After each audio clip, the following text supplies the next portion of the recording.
Hey, welcome to the channel, everybody. Today we're going to be doing a bathtub refinish using the Bathworks Premium Refinishing Kit. All right, you can get this for about $80, $100 at Lowe's or Home Depot, or online, Amazon, whatever. You'll need two kits to do a 6-foot bathtub and shower wall.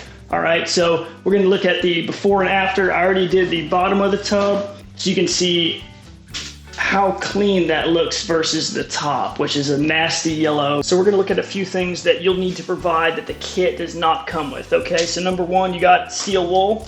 Okay, you're also going to need a razor blade scraper, a plastic covering, or the cardboard. I prefer the plastic. The sandpaper comes basically raw, so you'll need a sandpaper block. Dish detergent or Comet. Didn't have any Comets, reason that.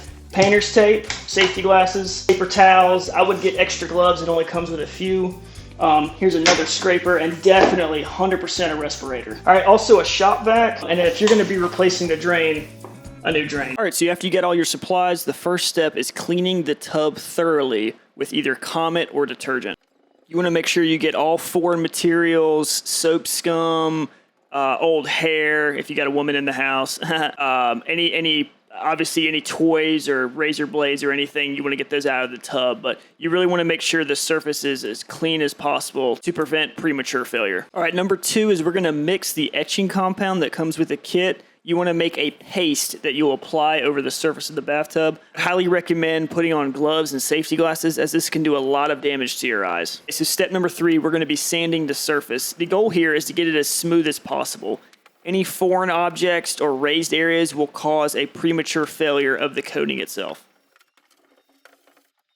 Next, we're going to be rinsing any debris or etching compound off the surface.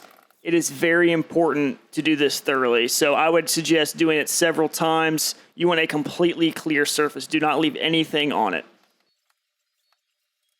Next, we're going to dry off the surface. So we're going to begin with the shop vac, and then using a paper towel, we're going to blot any areas that we weren't able to reach with the shop vac itself. Afterward, you're going to use a scraper, and by touch, you're going to go over the whole surface, and if you feel any raised areas or anything that you left over, you're going to scrape that off and make sure you remove any residue.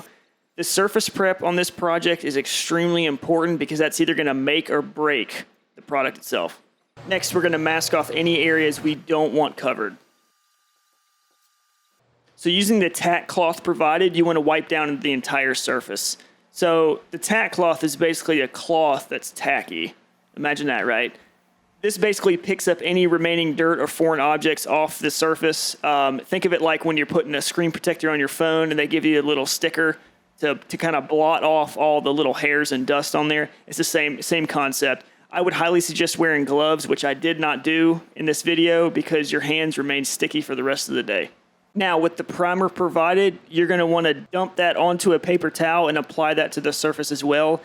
At this point, you want to keep the respirator on and make sure the room is completely sealed off from the rest of the house. This stuff will stink to high heaven. Again, make sure everything is sealed off and wear that respirator because these fumes are something else. While you're letting the primer dry, you're going to be mixing the refinishing compound. Now, I'm going to let you refer to the instructions in the kit for this step. Just pay close attention to what the instructions say, but it's a lot of mixing and it's a lot of waiting.